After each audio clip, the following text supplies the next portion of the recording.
segundo episódio do Pode Ser, o podcast do Centro Espírita Ismael de Iporá. Eu sou Glenda Vilela e hoje tenho um novo parceiro aqui comigo na apresentação do programa. Olá, bom dia.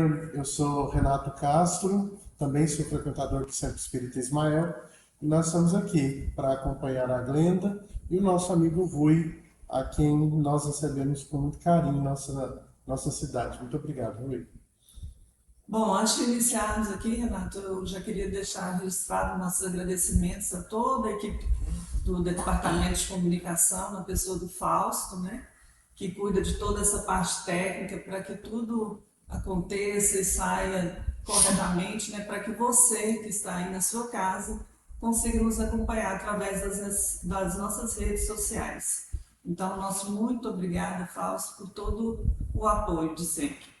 Hoje, então, nós estamos recebendo nosso querido amigo Rui Meireles, que inclusive já esteve em Iporá por algumas ocasiões, né, participando de semanas espíritas, de palestras aqui na nossa casa, para falar um pouco sobre a Casa Espírita em tempos de transição planetária. Rui, muito obrigado por estar conosco. É um prazer te receber aqui e é uma satisfação poder participar com a Glenda dessa entrevista com você.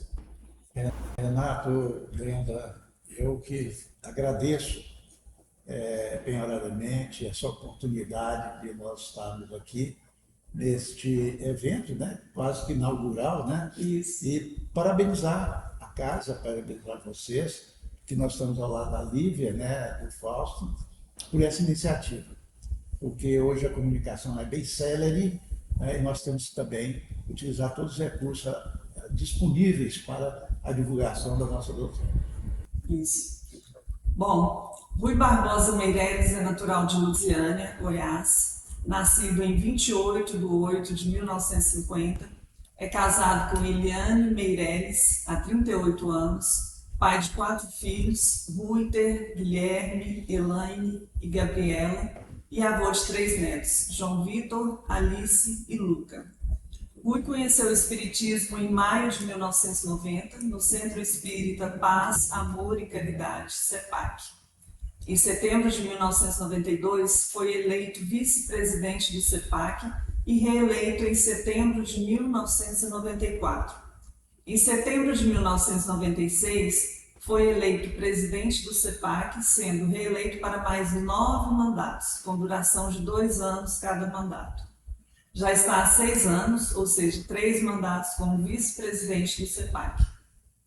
Rui também foi coordenador regional da 10ª região por 10 mandatos consecutivos, ou seja, 20 anos. Mais recentemente, foi eleito por 2 mandatos de 4 anos para diretor de unificação da Federação Espírita do Estado de Goiás, 2021, 2022, 2023 e 2024, deixando o cargo em 10/12/2023. Foi coordenador do setor de mensagens da Comunhão Espírita de Brasília, mensagens em casamentos, velórios e outros eventos solicitados. Participou por 16 anos do grupo de apoio a dependentes químicos e familiares da Comunhão Espírita de Brasília. Desde 2009, coordena o grupo de apoio de dependentes químicos e familiares do CEPAC. E foi, por sugestão dele, que foram criados pela Câmara de Vereadores o Dia Municipal do Espiritismo e a Medalha de Honra ao Mérito Chico Xavier. Quando trabalho, hein, nesses 34 anos de doutrina, né? Será que a gente chega lá, Renato? Tomara que sim, tomara que a gente consiga. Estamos aí nessa jornada, né? Rui, antes da gente entrar diretamente no tema, né, do Pode Ser de hoje, que é a Casa Espírita em tempos de transição planetária, nós gostaríamos de saber. Você falou que, pelo que você passou para a gente, você conheceu o Espiritismo em 1990, né? Sim. Mas como se deu isso? Foi por iniciativa própria ou você recebeu algum convite para ir até uma casa espírita? Como que foi isso? Glenda, hoje eu entendo que foi um convite invisível, porque em determinado momento, em maio de 1990, eu me vi dentro de um centro espírita. coisa até então inimaginável por mim. Né? Mas o que me levou efetivamente a buscar a doutrina dos espíritos foi a vontade de entender, de compreender a própria vida. Eu fui católico durante minha vida praticamente toda, né? Coordenei a mocidade católica da nossa cidade durante 10 anos, tudo comigo, viu, Renato? É de 10 a 20 anos para frente. Né? Mas eu tinha grandes dúvidas, grandes dúvidas. E naquela época não se tinha a facilidade que nós temos hoje de encontrar obras espíritas para serem lidas. Então, se você que, principalmente lá em Luzerna naquela época, se você quisesse ouvir espiritismo, ler alguma coisa sobre espiritismo, você tinha que ir ao centro espírita. Não tinha livraria, não tinha banca de revista, não vendia. Quer dizer, era só no meio espírita que você encontrava obras espíritas. Né? E eu fui por necessidade de conhecimento. Porque mesmo atuando na Igreja Católica, efetivamente atuando mesmo, como eu faço hoje no Espiritismo, eu sempre dizia o seguinte, olha, eu não entendo, para mim não é desse jeito. Estão falando, eu só não sabia que jeito que era. Chegou um momento, por uma questão de honestidade para comigo mesmo, eu procurei o padre da nossa paróquia e disse a ele, olha, eu estou indo embora. Porque eu fiz um questionamento para ele de se Deus é Pai bom, justo e amoroso, por que a diferença entre eu que estava conversando com ele e aquele irmão que estava passando essa estrada na rua. E ele disse que era milagre. E eu falei para ele, pai, então eu falei assim, estou indo embora. Chega de milagre na minha vida. Chega de milagre, eu queria algo concreto, real, lúcido. Né? Fiquei algum tempo sem nenhum tipo de religião, sem frequentar nada, até que, não vou dizer cair de paraquedas no centro, porque não tem isso, né? Mas aí eu falo, parece que já vi um convite há muito tempo sendo formulado e que eu despertei para ele em determinado momento. A preparação da espiritualidade, né? Foi, parece que é daí que surge o Rui Espírita, né, que começa essa ideia de você frequentar o centro. O que é ser espírita de fato? É ser cristão. Ser cristão na sua essência. Porque muitos de nós, e aí eu generalizo muito mesmo, nós achamos que só é cristão aquele que frequenta uma determinada religião. Então nós temos realmente o cristão evangélico, o cristão católico, mas temos o cristão espírita. Então, antes de eu ser espírita, eu sou cristão. Né? Associei-me a essa denominação religiosa porque o espiritismo, para mim, é o cristianismo na sua forma mais pura, mais concreta, mais real, para que alguém queira realmente compreender a verdadeira vida. Então, para mim, ser espírita é ser, antes disso, cristão. E parece que as pessoas têm dificuldade em entender que os espíritas são cristãos, né? Não tem dúvida, porque ficou como se fosse uma coisa paralela. Né? Nós temos, as pessoas têm dificuldade de entender o espiritismo como religião. O próprio Kardec não fala em espiritismo como religião, né? Mas nós sabemos que é uma religião. Mas as pessoas têm dificuldade de associar isso. Né? Então, muitos até acham que nós, espíritas, não somos cristãos. E aí a gente tem também aqueles espíritas que são muito ligados às partes dos fenômenos, né? Esse não é o verdadeiro espírita, né? Não, porque é um conjunto de situações, né? Eu não posso ser espírita científico, um espírita filosófico, né? Ou somente um espírita religioso. Porque a doutrina é um conjunto de compreensão, de entendimento, né? É uma escola, realmente. Quando a gente fala centro espírita como escola, o espiritismo é uma escola, né? Que tem o seu aspecto filosófico, religioso e científico. Agora, poucos são aqueles que absorvem essas três partes numa só, que é o verdadeiro espiritismo, E aí tem que colocar em prática, né? em prática. Porque só estudar também, ou só ligado aos fenômenos e não colocar em prática, não faz sentido, né? Não, não tem, porque aí a doutrina fica na prateleira, né? E ela não pode ficar na prateleira. Ela tem que vir para a nossa consciência, a nossa mentalização dela, exteriorizando, passando pelo coração, exteriorizando pelas nossas mãos. Porque Espiritismo além de tudo, a prática do amor. E aí, como que a gente então reconhece o verdadeiro espírita? Eu vou trazer a informação que Kardec nos dá. Reconhece o verdadeiro espírito pela sua transformação moral, pelos esforços que faz para ser uma pessoa melhor, né? Então, a gente tem que entender que o processo de renovação, o processo de transformação moral, ele é permanente, ele é constante naquele que é verdadeiramente espírita. Né? Não dá para eu trabalhar essa questão num determinado momento, só naquele momento, não. E sabendo que não é fácil, porque precisa de muito esforço.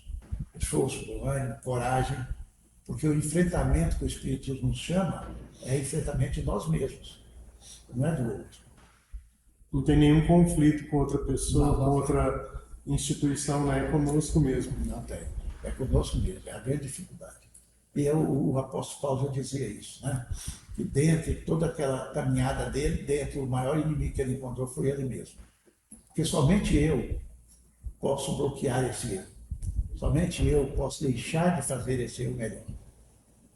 E a gente não pode fazer para o outro, nem o outro pela gente, né? E é importante a gente falar isso porque a gente não está falando aqui só para espíritas, né? Então, por isso que eu te fiz essa pergunta. A gente já está cansado de ouvir isso, né? Mas nunca é demais a gente repetir, né? Que reconhece pelo seu esforço, né? Pela sua transformação moral. Mas como a gente quer atingir os espíritas e os não espíritas, né? É importante ressaltar isso. É justamente a importância que você está falando, porque está numa ação, esse melhoramento, numa ação permanente, contínua, progressiva, né? Nós sabemos que a evolução, já foi dito muito isso, que não dá saltos, é a verdade. Você não começa a construir uma casa pelo telhado, você tem que fazer uma base, um alicerce, né? E o alicerce dessa doutrina espírita é o estudo permanente, constante, né? De uma forma continuada, porque é isso que Kardec nos chama, né? O estudo continuado, perseverante da doutrina, porque a reforma nossa, ela é não complicada, né? Mas ela exige de nós esse esforço. Porque não é uma coisa que eu decido ser e já passo a ser. Tem uma construção disso aí, né? Então, por isso, como você fala aí, que é muito importante esclarecer isso. O espírita, ele não é uma pessoa diferente das outras pessoas cristãs, né? Ela é a mesma pessoa que luta, que trabalha, que esforça, que busca bom ânimo, que persevera nesse projeto de ser pessoa melhor, que é o grande desiderado. E é por isso que nós estamos reencarnados. Você chegou no ponto que eu ia chegar aqui, né? Falou da reforma, né? A reforma íntima, né? Que a gente tanto fala na casa espírita. Como que a gente pode fazer essa reforma? É possível fazer de forma leve, tranquila, sem muito sofrimento? Eu lembro que você mesmo já mencionou até um livro, né? Que é Reforma Íntima Sem Martírio, né? Sim. E é possível realmente isso? Olha, toda reforma, toda transformação, ela há que ser serena, tranquila, mas de uma forma, e a gente vai sempre falar isso, de uma forma corajosa. Corajosa. Porque os obstáculos nós encontramos, os desafios nós encontramos. Mas eu tenho convicção para comigo que o maior desafio que eu tenho é comigo mesmo. E chegar a essa consciência não é fácil, não é fácil. Eu dizia hoje para o Fausto que o ser humano, e aí de uma maneira geral, ele não despertou para isso. Que o processo da reforma íntima é a partir dele. Está dentro dele esse processo. E enquanto nós tivermos o ser humano procurando no outro, ele não vai se melhorar. Ele não vai conseguir fazer essa reforma íntima. Por isso, a irmã Dufour, nesse livro, ela nos conclama a essa reforma sem sacrifício, sem sofrimento, sem dor. Mas como que isso acontece? Compreendendo. Compreendendo o ser que eu sou. Porque muitas vezes nós queremos mudar, nós deparamos com as dificuldades dessa mudança. Citamos ontem o apóstolo Paulo, né? Nós ainda temos muita coisa em nós que precisa ser mudada, mas que nós gostamos do que está sendo feito, né? Nós não queremos mudar os hábitos. E Jesus foi muito claro na sua afirmativa. Todos nós queremos segui-lo e devemos querer e ensejar esforços para isso. Só que tem condições para seguir Jesus. E as condições são nossas. Primeiro, que ele diz lá, nós nos reconhecermos, nos aceitarmos. Porque Jesus não quer santo seguindo ele somente, né? Mas ele nos fala, renuncie a si mesmo, né? Vença, busque compreensão para as suas cruzes. E aí vamos seguir. Ele não mandou eliminar nada. Ele mandou que nós nos conscientizássemos disso, né? Porque não é Jesus que vai nos transformar. Somos nós que vamos nos transformar pelos ensinamentos de Jesus. Outro dia eu falei numa palestra e eu acho que as pessoas ficam assim, preocupadas, porque eu disse que Jesus não morreu para nos salvar. Ele viveu para nos salvar. Porque se ele não tivesse vivido, nós não teríamos o roteiro de vida foi moral. em vida que ele fez tudo que fez, né? Que deixou o exemplo. Né? Não é? Então, quando eu entendo que ele viveu para me salvar, e salvação no sentido que nós compreendemos, que é a perfeição, não é? Eu entendo que ele viveu para isso. E é interessante que quando a gente toma essa consciência, tudo vai acontecendo de forma muito natural, né? Muito tranquila, né? De forma orgânica, né? Deixa de realmente ser um sofrimento, né? E eu lembro que você mencionou também, né? Mudar hábitos, pessoas e lugares, né? Mas na verdade é isso mesmo, Glenda, porque veja bem, eu tenho uma proposta de mudança de vida, né? Não a mudança de vida da material para a espiritual, né? Do conteúdo meu como cristão. Só que tudo que eu fiz, e aí eu estou plagiando Chico Xavier, tudo que eu fiz até agora foi para chegar nesse podcast aqui. Se eu quero fazer algo diferente amanhã, eu tenho que fazer algo novo. Porque somando todas as minhas existências carnais, eu reuni condições para chegar aqui agora com vocês. Nada mais do que isso. Então, o processo de renovação, de transformação moral e espiritual, ele nos chama a algo muito maior. Por isso que é difícil. Ora, se eu quero ser melhor hoje do que eu fui ontem, eu não posso continuar fazendo as coisas de ontem. Já passou. E aí, nesse processo de transformação, é onde eu tenho que mudar os hábitos, as pessoas e os lugares. Porque se eu continuar com os mesmos hábitos, as mesmas pessoas, os mesmos lugares, eu vou continuar o ruim de ontem. Eu vou continuar o ruim de ontem. E quando nós vamos mudar pessoas, não é desprezar pessoas, não é acabar com as amizades, não. É uma questão filosófica mesmo, né? De projeção de nós. Né? Para onde eu estou me projetando. Então, essa é a mudança de pessoas. Até porque se fizer isso, você também colabora com a mudança de outras pessoas. Entendeu? Né? Porque a gente vai melhorando a nós e o lance do exemplo arrasta, né? Entendeu? E aí, Renato, quando você fala muita propriedade sobre essa possibilidade de mudar essa pessoa a partir de mim, dessa visão, desse espelho, que eu sou e o outro representa também para mim. Sim. Não é? Então a gente tem muito isso. Quando a gente fala de pais e filhos, né? Que o exemplo arrasta. Não é? Porque a pessoa se transfere para o outro quando há o exemplo. Né? A palavra é necessária, mas Jesus disse, né? que nós fizéssemos a evangelização, que nós saíssemos de 2 a 2 pregando o evangelho. E Francisco de Assis, atribuída a ele a frase, ele fala: use palavras se necessário.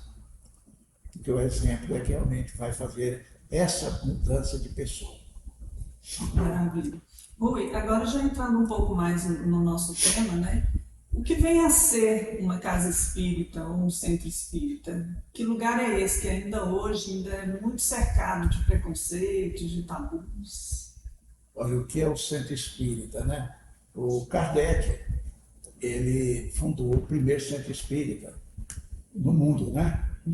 Quando ele, logo após o lançamento do Livro dos Espíritos, ele criou a Sociedade Parisiense de Estudos Espíritas. E quando ele cria isso que nós chamamos hoje de centro espírita, ele criou com o objetivo de reunir, estudar o espiritismo e confraternizar. Então, o centro espírita reúne essas 3 condições, né? Onde nós nos reunimos como espíritas, porque onde se reúne o espírita? No centro espírita. Então, o centro espírita é um local que todo espírita gostaria de estar, porque é a casa do espírita. E para o estudo. Foi essa a finalidade que Kardec fez, para estudar o espiritismo. Então, tem a função de ser a casa do espírito, e quem não gosta de estar na sua casa, né? Um local de estudo e um local de confraternização. Essas são as 3 características principais. Está lá na Sociedade Parisiense de Estudos Espíritas.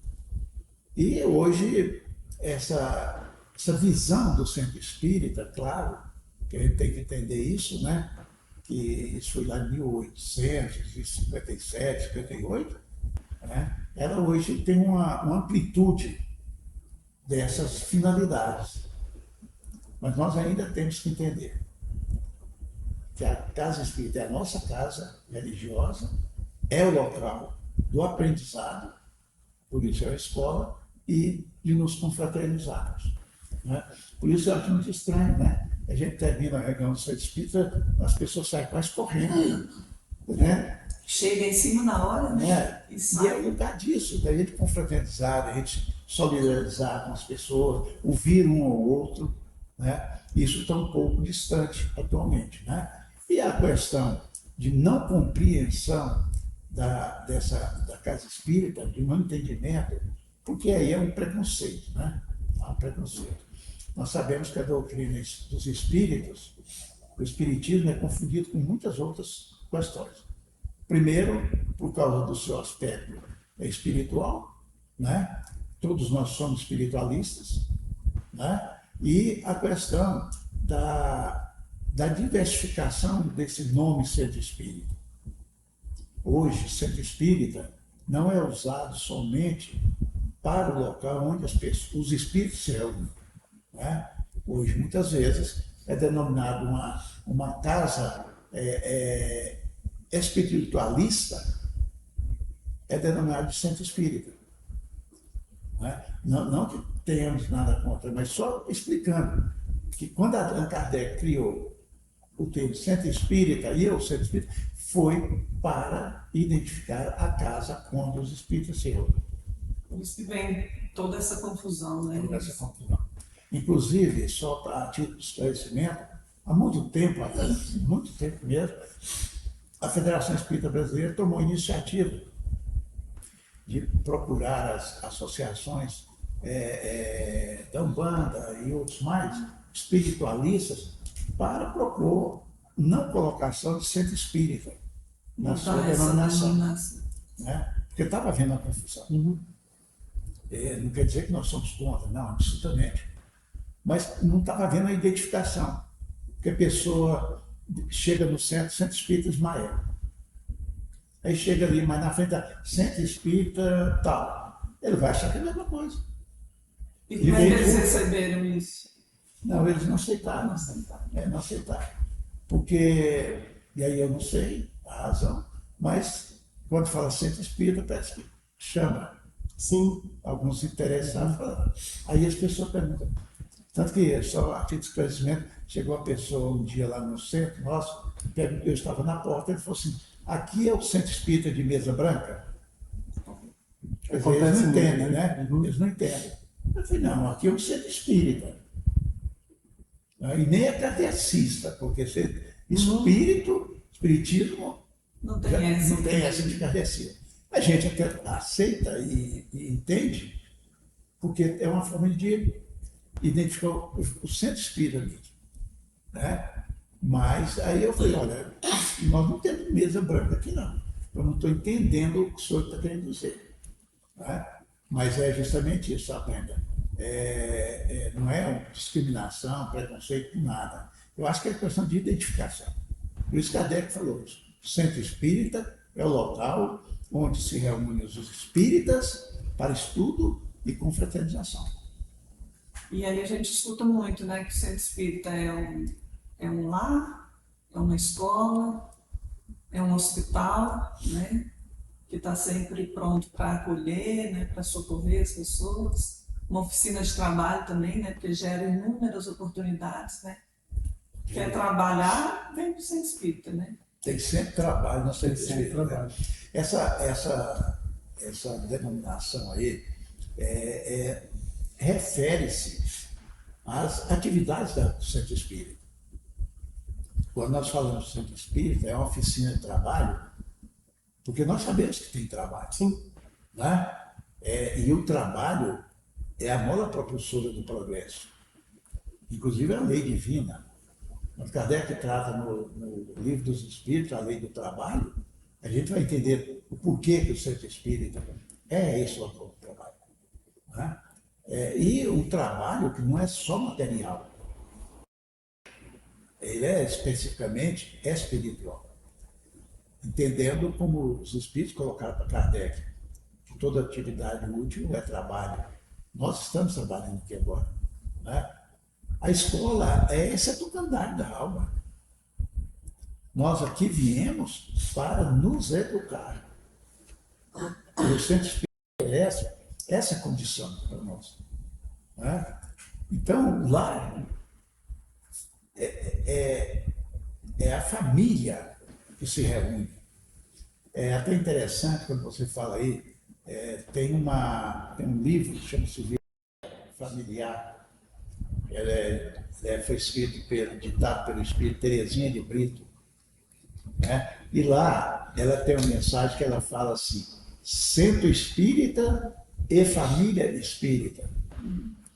E é muito interessante que ela faz uma correlação entre essas duas situações, o centro espírita e a família espírita. E ela traz uma das verdadeiras finalidades do centro espírita, que acolhe a família espírita. E ali há um trabalho de interação entre o centro espírita e a família espírita. E ela aborda questões muito, muito bacanas quando ela fala assim, que o centro espírita, que a família espírita, sabe, Renato? Que a família espírita dentro do centro espírita é uma família espírita. E dentro do lar é outra. Ela até dá um exemplo que a gente, dentro do centro espírita, nós somos muito gentis, atenciosos, por favor, com licença. E quando voltamos para o nosso lar, já muda tudo. Já muda um pouco. E a gente fecha a cara, né? Fecha a cara, não pede licença, né? não agradece. E ela fala que a finalidade do centro espírita é manter essa família espírita do centro no lar. Muito bacana a mensagem dela. Mas essa é a finalidade, desafio, é o lar. né? É o lar. E quando você fala de trabalho, né, que a gente falou da oportunidade de trabalho no centro espírita, todo e qualquer trabalho no centro é importante, desde colocar a aguinha no copinho ali, desde a limpeza, é igual ao trabalho que a gente julga ser mais importante. É porque muitas vezes nós não compreendemos ainda o que seja o trabalho. Né? O trabalho ele não é medido pelo seu tamanho, a proporção dele, mas como ele se faz. Como ele se faz. Dentro de um centro espírita, desde aquele que tem a atribuição de abrir a porta do centro, até aquele que o preside, tem a mesma importância. Eu vou contar um fato pessoal, porque foi um dos grandes aprendizados da minha vida como espírita. Logo que eu cheguei no centro espírita, e pela a minha pequena biografia, aí você viu que em 2 anos eu já era vice-presidente da casa. Sim. Eu vim de uma formação católica, apesar de que eu questionava muitas coisas e fui encontrar a resposta no Espiritismo. Mas a minha base, que me sustentou na juventude e que eu agradeço muito, foi o catolicismo. E quando eu fui para o centro, em 6 anos que eu estava lá, eu fui presidente da casa. Então, alguma coisa tinha que ser feita para que eu acreditasse em tudo aquilo que estava acontecendo. Porque eu tinha dúvidas, sabe, Renata e Gleba, na questão doutrinária. Na questão espiritual, eu nem acreditava muito. E aí, como existe uma programação, só que eu não estava sabendo dela, mas os amigos espirituais sabiam, eu ia chegar 6 anos depois da presidência da casa. Então, o que eles fizeram, Renata? Vamos mostrar para esse rapaz o que acontece do lado de cá. E eu passei a ter uma evidência natural das coisas. Quantas vezes eu ficava empossado na bancadinha lá da livraria, da biblioteca do centro, e vendo aquela multidão de espíritos sentar para assistir a reunião pública. Mas tinha que fazer isso para eu acreditar que eles estavam ali. E um dia, o presidente que coordenava a reunião pública falou para mim assim: Rui, você pode ajudar a servir água? Porque a mesa ficava dentro da sala de paz, as pessoas iam saindo, alguém dava um copinho de água frutificada. Falava, boa noite, vai com Deus. Ele falou assim: você pode ajudar lá? Eu falei, posso. Mas eu falei, posso, porque era o presidente que estava mandando. Na verdade, você não queria. Eu fiquei muito injuriado com aquilo. Achando desaforo. Desaforo. Eu falei, eu, médico do jeito que eu sou. Que já estou vendo um monte Né? de espíritos. Servir água. Fui lá servir água. Contrariado, mas sorrindo. Porque o espírita tem muito isso, né? O espírita é muito ser na face da terra que ri contrariado. Aí, o que acontece? Eu comecei a servir água. Naquela época lá, uma reunião nossa, tinha lá 100, 120 pessoas para receber passe. Né? Então, eu comecei a pegar o copinho, boa noite, vai com Deus. Mas eu não sorria, eu estava contrariado. Cara fechado. Eu estava contrariado. Né? Boa noite, vai com Deus. Quando eu estava lá pela metade, eu falei assim, boa noite, vai com Deus. Já estava Já sorrindo. mudou um pouquinho. Na metade do trabalho eu descobri, e aí não fui eu, alguém me falou assim, preste atenção no que você está fazendo. Porque talvez seja o último boa noite vai com Deus que essa pessoa receba. Ela pode desencarnar daqui a 1 minuto. Eu assustei muito. E quase abraçava as pessoas para dar boa noite. Quem sabe eu estou abraçando pela última vez. Terminou o trabalho. Eu chamei o presidente. E ele falou, o que foi? Eu falei, eu queria fazer um pedido. Eu tenho certeza que ele pensou, ele vai ficar chateado. Eu falei, eu queria lhe fazer um pedido. Ele falou, qual é? Eu falei assim, Todas as vezes que faltar alguém para servir água, o senhor me coloca? Isso foi no mesmo dia. Mesmo dia. Então, respondendo a sua pergunta,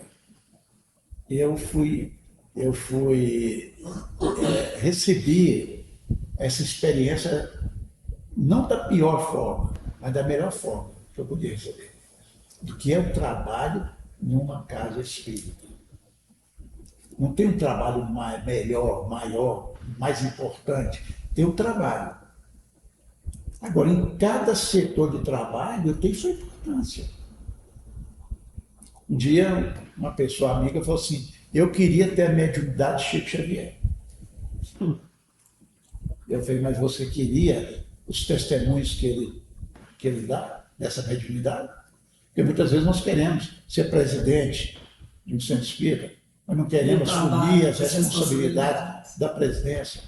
Às vezes aquele que está ali, ó, recebendo as pessoas lá na porta. Não, aquele trabalho não significa nada. Talvez seja ali a redenção de uma pessoa que é bem recebida na casa. Então, não existe maior, melhor e mais importante trabalho para uma casa espírita. Todo ele é importante. Igualmente importante. Né?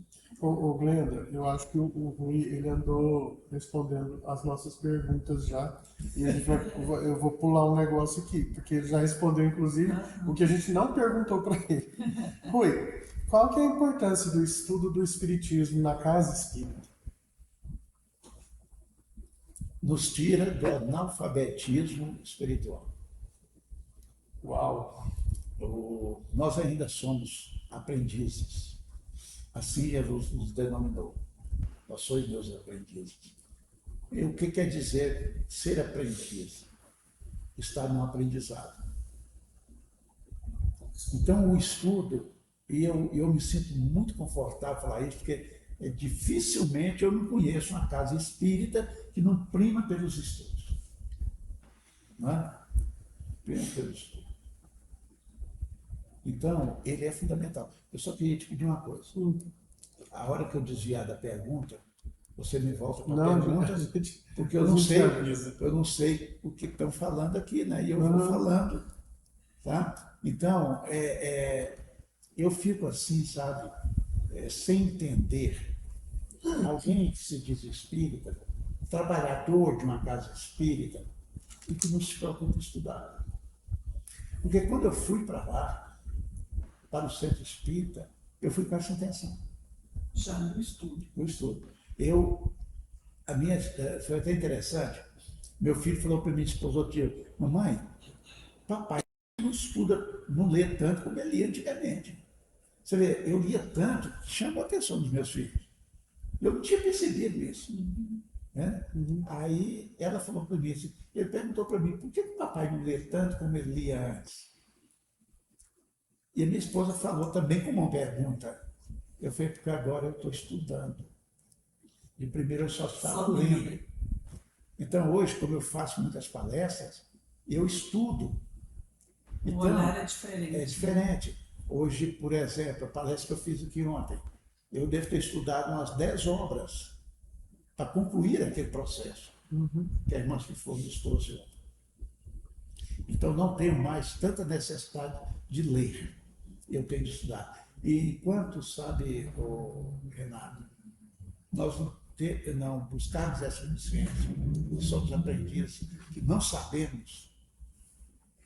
E aí, quanto mais nós estudamos, mais sabemos que nós sabemos. Tá? E é importante. Deve ser estimulado, deve ser buscado, deve ser empreendido em toda a casa espírita. Tá? Eu vou contar um fato que aconteceu na nossa casa, viu, Fausto e Lívia? Eu estava na recepção um dia, chegou um senhor, falou que queria falar com alguém. Eu falei, pois não, eu sou o presidente da casa. Ele falou assim, eu sou pastor evangélico. Eu estou aqui porque eu quero estudar o Espiritismo. Como que eu faço? Então, preste atenção, ele foi à casa espírita porque queria estudar o Espiritismo. Então, casa espírita é lugar de estudar o Espiritismo. Sabia que ali era o lugar de estudo. Esse senhor, ele ficou 5 anos estudando na nossa casa espírita. Ele assistiu, durante 5 anos, 3 reuniões públicas por semana. Ele nunca faltou uma delas. Ele Ele fez estudava e ia nas palestras umas palestras. também. Ele estudou todas as obras de André Luiz, Emanuel e Joana de Ângeles. E depois de 5 anos, ele nos procurou, agradeceu, foi embora, nunca mais voltou. Continuou com o pastor evangélico. Então vejam bem, esse pastor queria estudar o Espiritismo. Ele buscou onde para estudar o Espiritismo? O Centro Espírita, que é o local de estudar o Espiritismo. E, então, nós, enquanto dirigentes, trabalhadores, temos que ter essa visão dessa verdadeira escola que é o Centro Espírita. Nós estamos no caminho certo, né, Irlando? Você mesmo está aí bem envolvido nessas atividades, né, dos grupos de estudo da casa, né? Sim, a gente está aqui hoje no ESD, né, colaborando com o ESD, e eu estou estudando o MEP, né, que é o estudo da mediunidade. E a Lívia está nos 2 cursos, né, a Glenda já fez alguns, a gente está há algum tempo aprendendo, né. E é interessante quando tem o EAD fala também. tem o EAD, né, que é o estudo aprofundado, né. É interessante dizer assim, já fiz o ESD por 2 vezes, né, e a cada novo encontro é uma novidade, né, e só acresce, né? Só que porque o estudo vai ampliando a nossa visão sobre as coisas. E como ele é ensino, né, Sim. nós vamos continuar aprendendo sempre. Olha, eu gosto muito de trabalhar palestras no sentido evangélico, do Evangelho de Jesus. Fez palestra que eu já fiz ela 10 vezes. Eu jogo tudo fora, vamos dizer assim, e volto a estudar. Aí eu falo, mas eu não percebi isso aqui. Como que não percebeu? Não é? E vai ser sempre assim, porque nós não vamos deter. O conhecimento não tem um limite. Olha, chegou aqui para parar. Não é? São, eu falo assim, tipo escamas que vão sendo derrubadas, abertas, novas. Essa porta do conhecimento não é uma, né? Infinitas portas vão se abrindo e a coisa vai ampliando e você vai descobrindo que você ainda não sabe nada. Por isso nós temos que estudar tanto. Né? Rui, quais seriam os principais desafios de uma casa espírita nos tempos atuais? De ser uma verdadeira casa espírita. Esse talvez seja um dos maiores desafios. Eu nunca tinha pensado nisso. De não fugir do foco. Eu nunca tinha pensado, estou pensando aqui agora. Né? Porque hoje qual o problema? Como nós, e quando eu digo nós, estou falando dos espíritos de maneira geral, somos muito pouco afeitos ao estudo, à busca do conhecimento. O espírita, de uma maneira geral, ele se contenta com o mínimo do mínimo. Por isso a gente, às vezes, escuta aberrações, porque não se aprofunda nesse estudo, está satisfeito, já sei tudo. Né? Então, isso dificulta muito. Então, realmente nós continuarmos aquilo que Kardec nasceu. Essa pureza. Pureza no sentido de lisura, de ética, né? do fiel cumprimento dos deveres do centro espírita. E hoje, como as pessoas estudam pouco, elas querem inventar roda.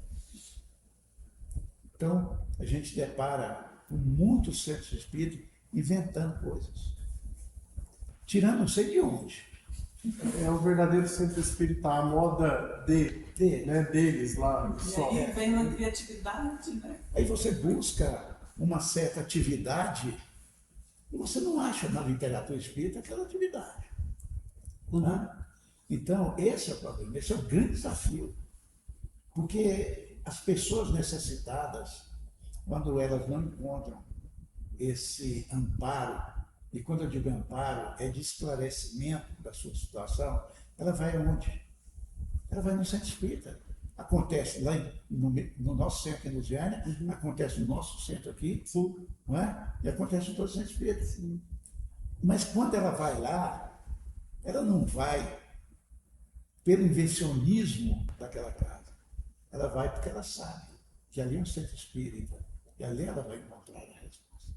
Mas hoje nós estamos inventando a roda dentro do centro espírita. Esse é o grande mal. Segurando, às vezes, até esse lugar de acolhimento, esse lugar de esclarecimento, de estudo, não é? E tem coisas que são colocadas numa casa espírita, mas que não são práticas espíritas. Até um dia eu falando com um amigo, ele falou assim, mas o que você acha que é atividade espírita? Eu falei, aquela que é prevista na literatura espírita. Aquilo que não foi falado por Kardec, por todos aqueles que vieram depois dele, em obras sérias, né, confiáveis, não é espírita. É uma boa atividade? Está curando, está acolhendo, está isso? Pode até ser, mas não é uma atividade espírita. Então, eu acho que assim, o esforço que nós devemos fazer para manter a fidelidade doutrinária. Está na doutrina espírita tudo aquilo que nós precisamos. Por que está na doutrina espírita tudo que nós precisamos? Porque o espiritismo é o evangelho, entendeu? É o evangelho na maior pureza que nós podemos ter. Rui, está sendo muito bom o bate-papo. E eu tenho uma coisa para te dizer. Eu disse antes da gente começar que eu não ia fazer nenhuma pergunta capciosa para você. Então, fica tranquilo que eu não vou fazer. A pergunta que está aqui é da Glenda. Então, você briga com ela depois. Ela disse assim, ó, que o nosso tema do podcast fala sobre transição planetária. O que é isso? É só isso que eu quero saber. Só quer saber. Eu não, é ela que quer saber. E o que é transição planetária? O próprio nome já diz que é uma transição. O que acontece é que muitos de nós estão pensando que é uma coisa permanente. Para sempre. Para sempre. É transitório. Estágio, etapa, momento. Transição planetária. Outro dia eu estava ouvindo o vice-presidente da FEB falando, e ele tem toda a razão, quando ele fala que as pessoas, nós vamos entrar no mundo de regeneração. Não, nós já estamos no mundo de regeneração. É como se tivesse uma porta que se abrisse em determinado momento e nós caíssemos dentro do mundo de regeneração. O processo, a transição planetária já aconteceu. Mas com tanta violência que está aí no mundo, é justamente por isso que tem uma transição. Está passando desse estágio para outro estágio. Então, transição planetária é justamente o processo continuado da evolução do ser humano. Nós já passamos por essa transição. Quando nós saímos do primitivo por expiação própria.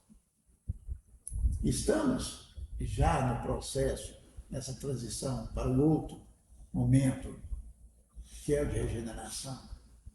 E é interessante, né, Renato, que as pessoas estão tão ávidas de ir para esse planeta regenerado que esquece que é de transição.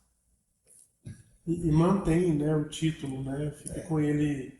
A gente está aqui encucado ainda com isso, né? A gente fala então, bastante. Nunca teve uma data, né? Porque as pessoas sempre falam, pensam, né, numa data, nunca existiu isso, né? E é interessante. É todo um processo lento, né? Mas... E é interessante que muitos fazem contas, dizendo que é data. Sim. E aí eu te pergunto, Renato, agora eu vou perguntar. Se é transição, como pode ter data? Transição. Não tem como, né? É um caminhão. Né? É o Fausto andando de bicicleta. E ele anda, né? E anda sem isso. Pois é, ele anda muito. Não é? É transição. Um processo contínuo, né? contínuo, lento. Nós somos muito afogados, né? A gente está aqui agora, já está pensando no almoço, eu já estou pensando na hora que eu vou para Goiânia, a gente é muito afogado, muito atabalhoado, tá? E achamos que as coisas de Deus também, são também. Não, não é. Um processo desse de transição leva milhares de anos. Milhares de anos. Ontem eu disse aqui que as carinhas aqui pareciam de 50 mil anos atrás, né? Foi. E nós estamos achando que a gente está aqui por agora. Não é? E não é isso. Não é isso, porque é um processo lento, lento. É vibracional. É vibracional. Então não pode ser um tsunami que vem arrasar tudo. Quando eu vejo um momento como esse aqui, eu falo assim, poxa, estamos vivendo a transição, né? A regeneração.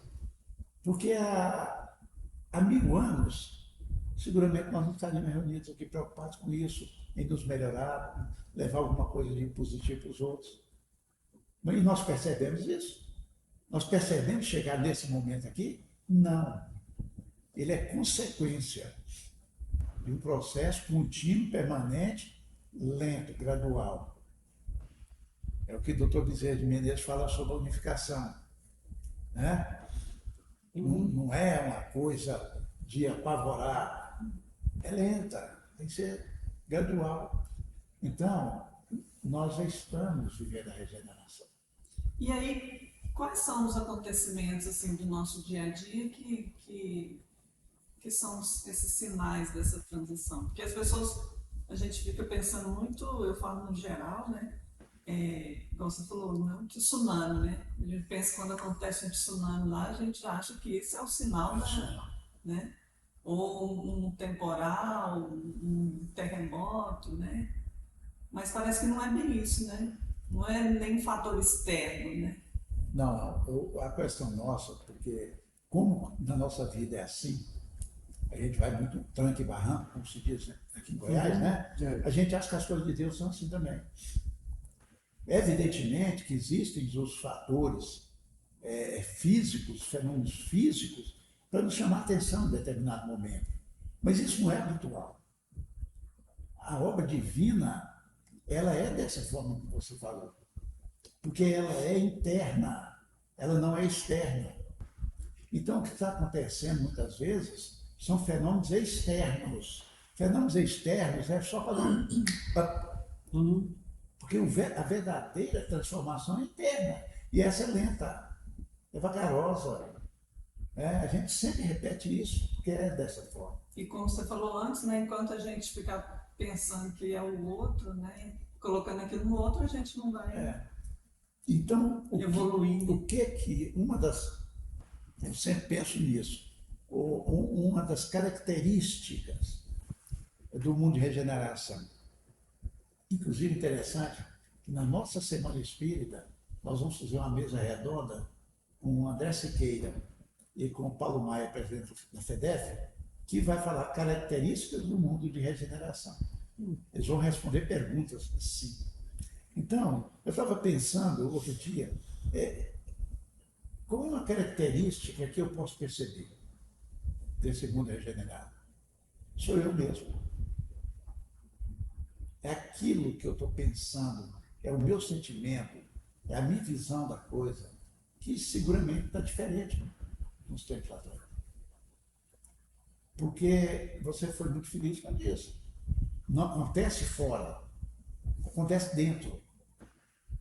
Então, enquanto eu não tiver esse olhar para dentro de mim, eu não vou achar que eu estou no processo de regeneração. Mas quando eu volto esse olhar para dentro, nessa autoanálise criteriosa, honesta, séria, eu não vou entender o processo. Então não está fora. Não vão ser os acontecimentos fora de mim que vão me dar essa segurança ou essa certeza que eu estou na regeneração. Isso é muito importante. Né?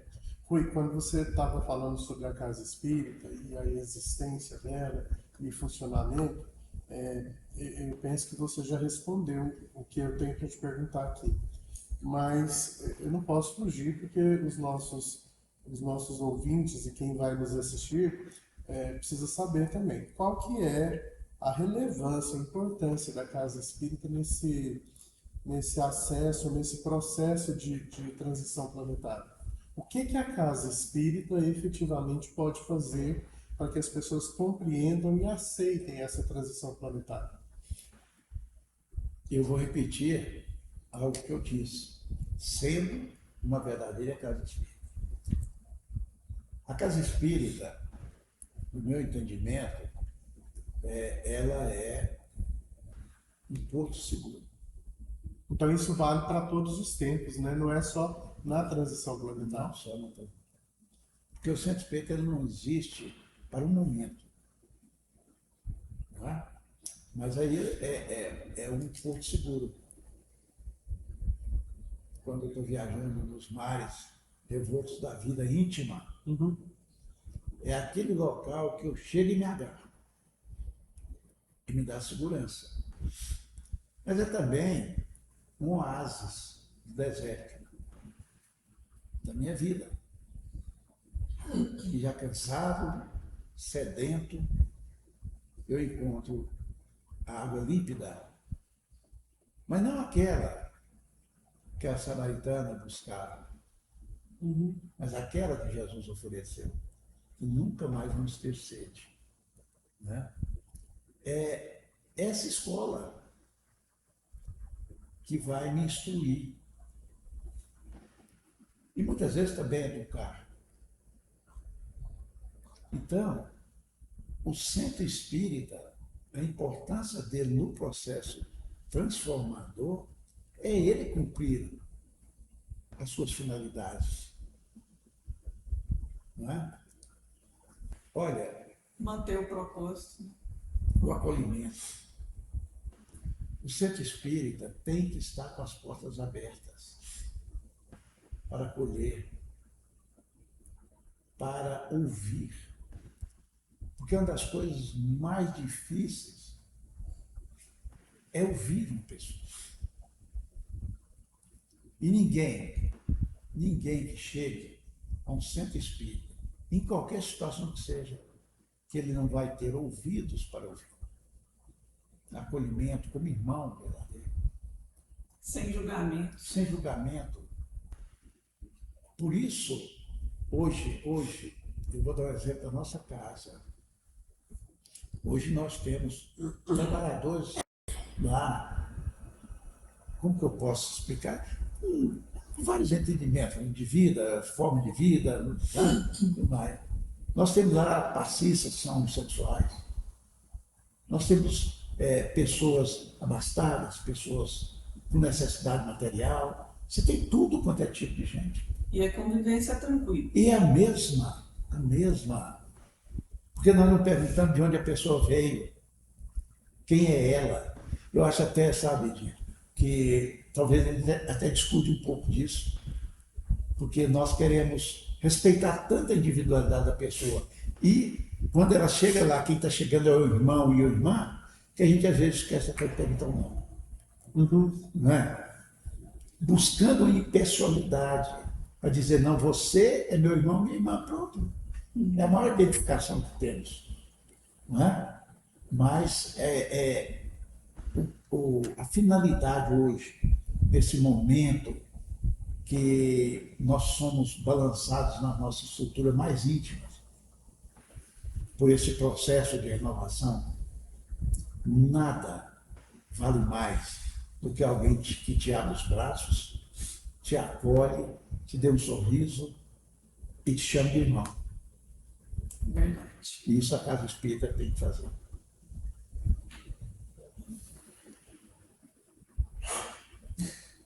Né, irmão? Obrigado, tá? Rui, dá tempo ainda da gente se preparar para essa transição planetária? Todos nós?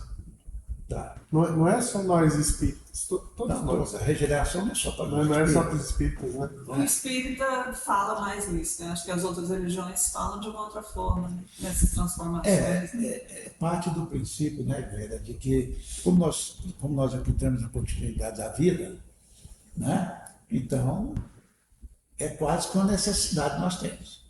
Agora, os outros nossos irmãos, os outros segmentos religiosos, que limitam essa vida espiritual, né, aqui, depois daqui, nada, então não vai para lugar nenhum.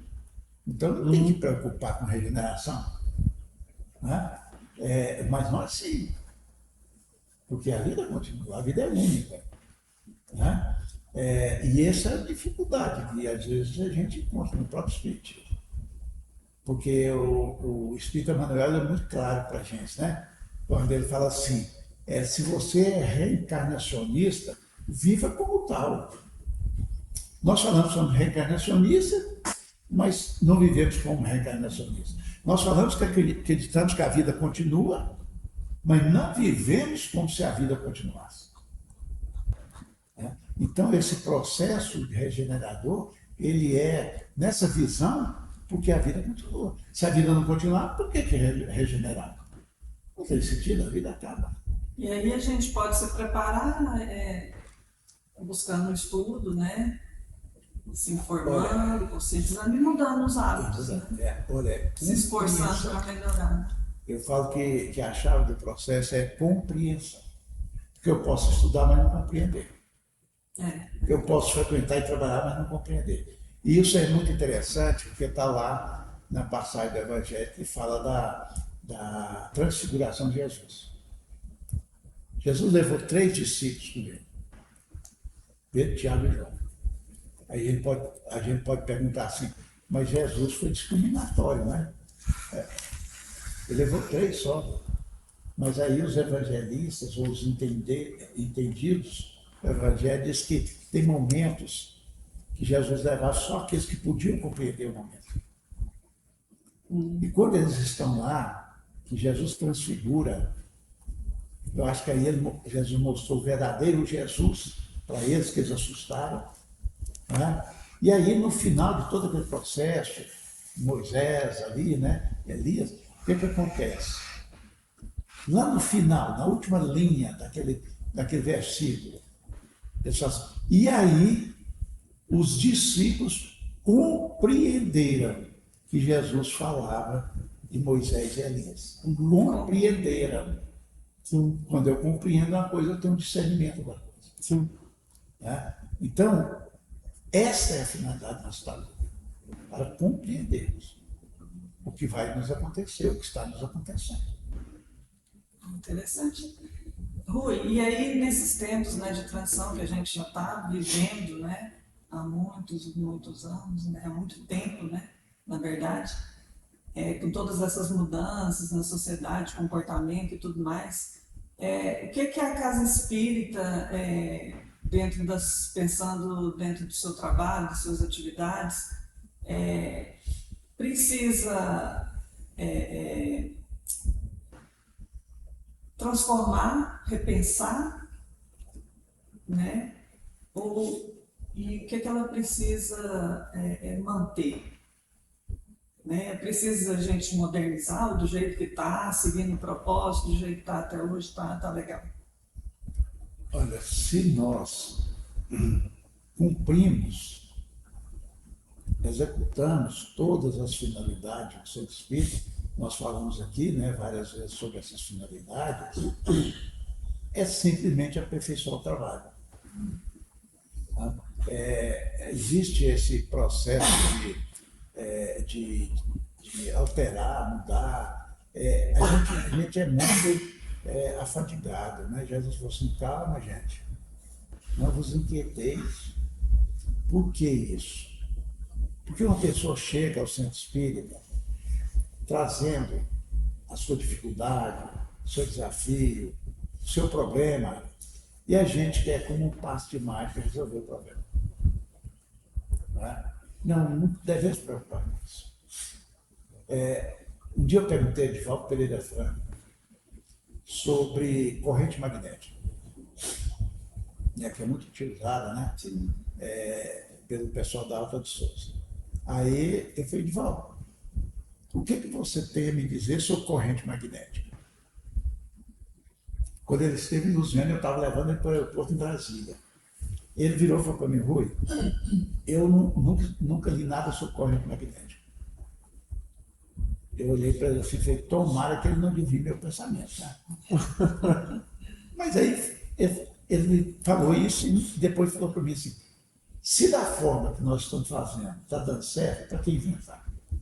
Então é a resposta que eu dou. Sabe? Se da forma que nós estamos fazendo e fazendo da forma correta está dando certo, para que inventar? Igual você falou, né? A gente fica querendo inventar a roda, né? Inventar a roda. O problema que nós temos que entender, compreender que tem um processo, tanto nosso quanto qualquer um que chega na casa espírita. Transformação não é do dia para a noite. Qual é a preocupação que tem em muitas casas espíritas? É de resolver a entrega da pessoa. Prometer, né, que vai... Ali é um apoio. É um apoio. É a tábua de salvação, vamos assim dizer. Mas a pessoa agarra a tábua, ela não está fora do rio. Ela ainda está passando todos os problemas, perigos que o rio traz para ela. Mas essa tábua tem seu firme. E aí é ajudar e dar as ferramentas para ela Dá mesmo. ferramentas para ela. Certo? E aí, com esta busca que ela vai ter da casa espírita, ela deixa de agarrar nessa tábua para sentar na tábua. E aí ela vai se fortalecendo até sair daquele rio. É uma coisa simples, mas essa é a verdade. Eu tenho essa experiência de centro espírita, a pessoa chega com dificuldade, às vezes até com ideação suicida, né? E a gente fica apavorado. Nossa, mas nós temos que resolver essa questão hoje, senão amanhã ela se mata. Não, gente, porque a pessoa vai precisar do tempo dela também. Então, é cumprindo rigorosamente, fielmente, as finalidades do centro espírita. Ô, Rui, falando ainda dessa coisa de transformação, de mudanças aí na sociedade, mudança estrutural no pensamento do ser humano, né? E pensando também na coisa da transformação em todo o universo, em todo o planeta, né? Vamos falar de planeta, né? O universo está meio distante da gente por enquanto. Tem acontecido uma transformação também nos centros espíritas com relação a tecnologias, né? E hoje a gente está aí imbuído de uma série de material que nos conforta, né? Que facilita a vida da gente e a gente usa isso com uma certa facilidade.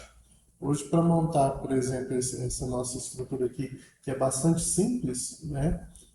Nós gastamos aí quase 40 minutos. Né? Nós não, o Fausto, porque a gente deixa tudo na mão do Fausto para ele fazer.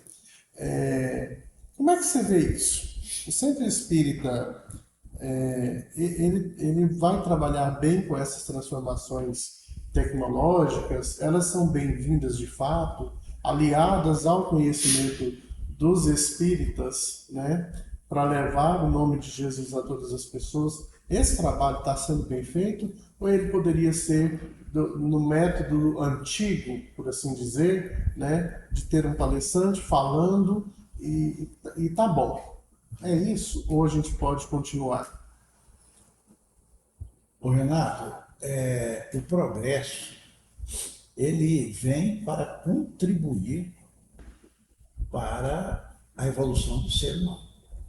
Essa é a finalidade. Não é? Progresso. E nós temos que estar não só atentos, como participantes desse processo. Muito se fala que a pandemia trouxe uma nova realidade para os centros espíritas.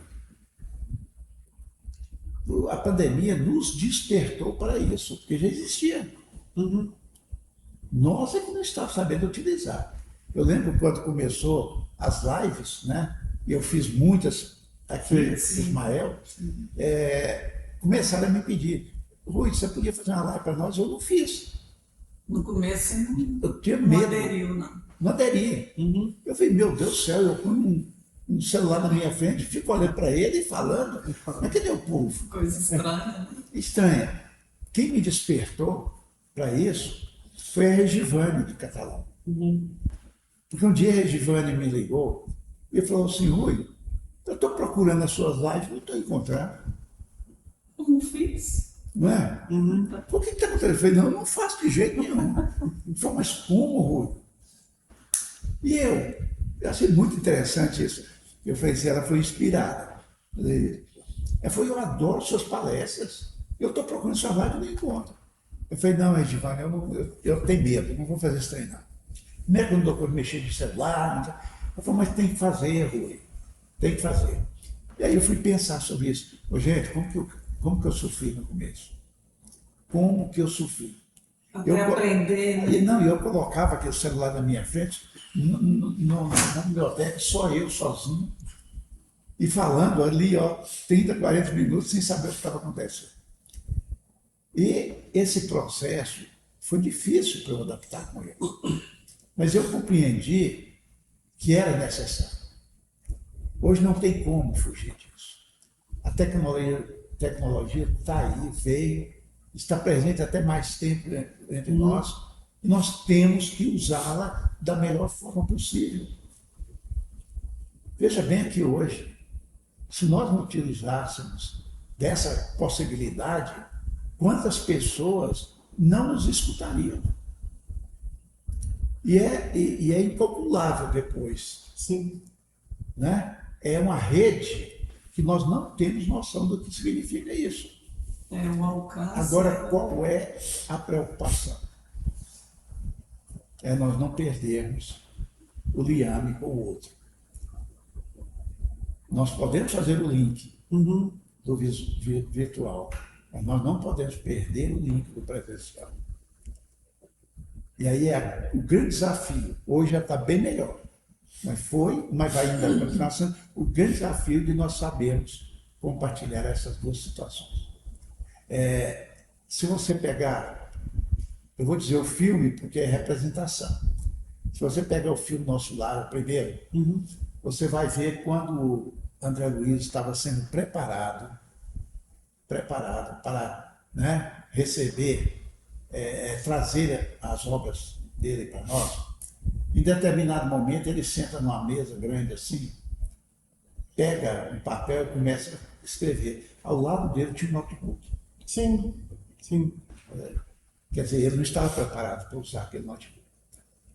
Né? Então, o que acontece? Isso lá na década de 40. Eles já estavam utilizando isso.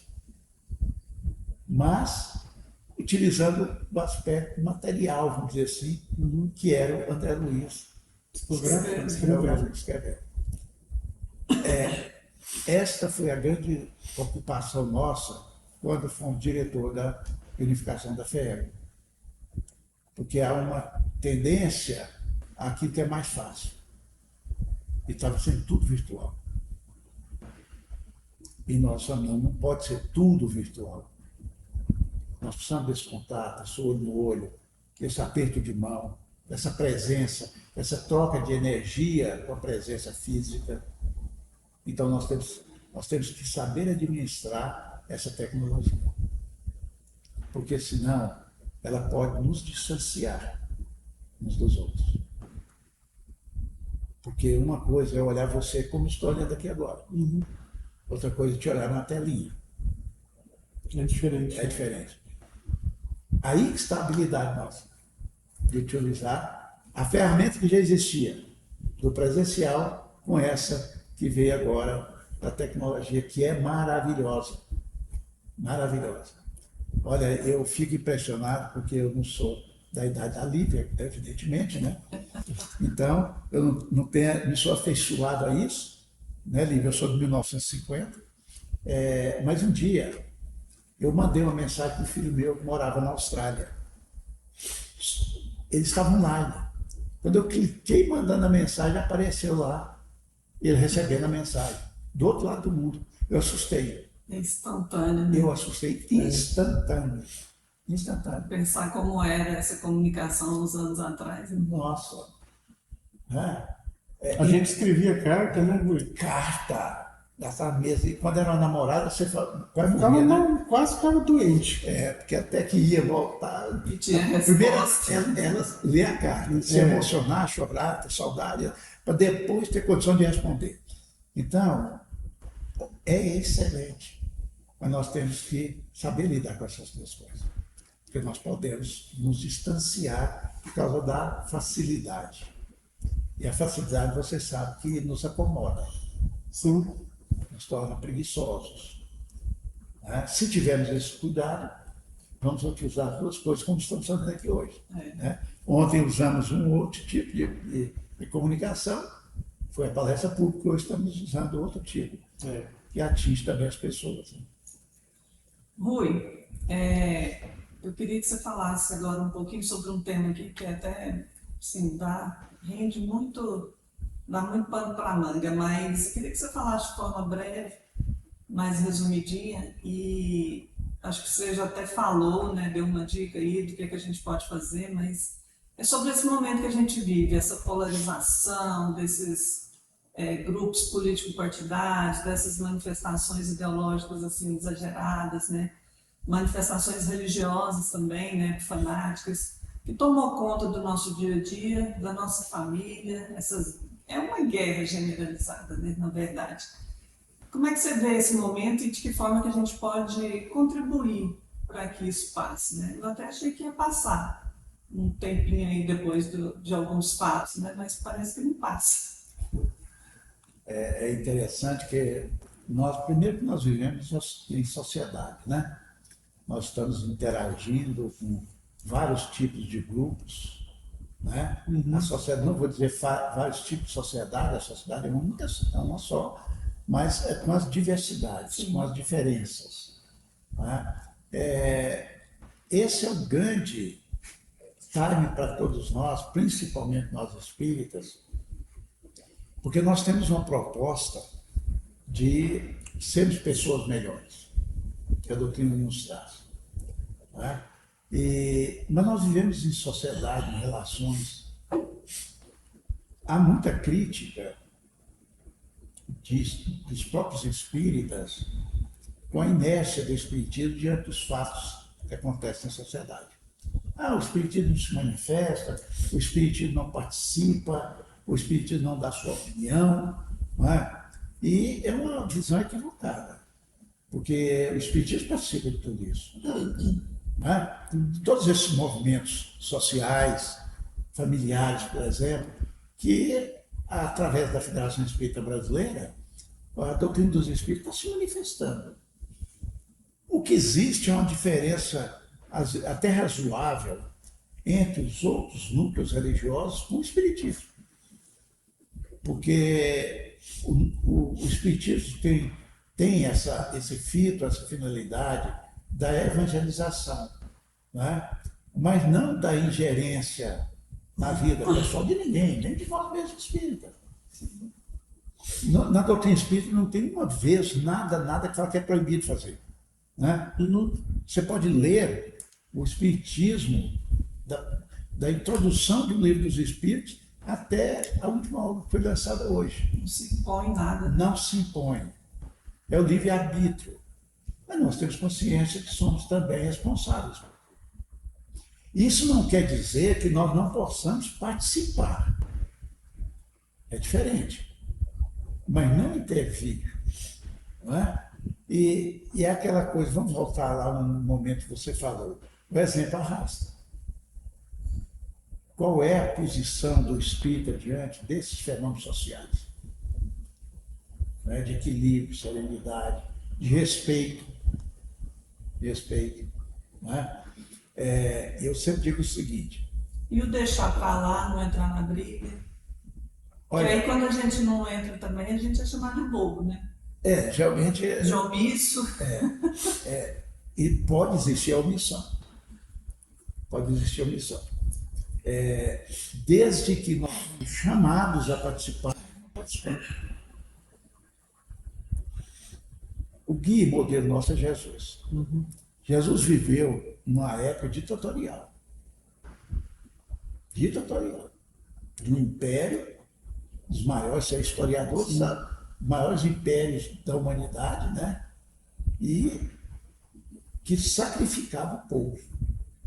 Jesus não levantou bandeira, Jesus não foi para a praça gritar, Jesus não criticou ninguém, Jesus não fez, como que a gente fala, manifestações nas ruas Contra o Império. contra o Império.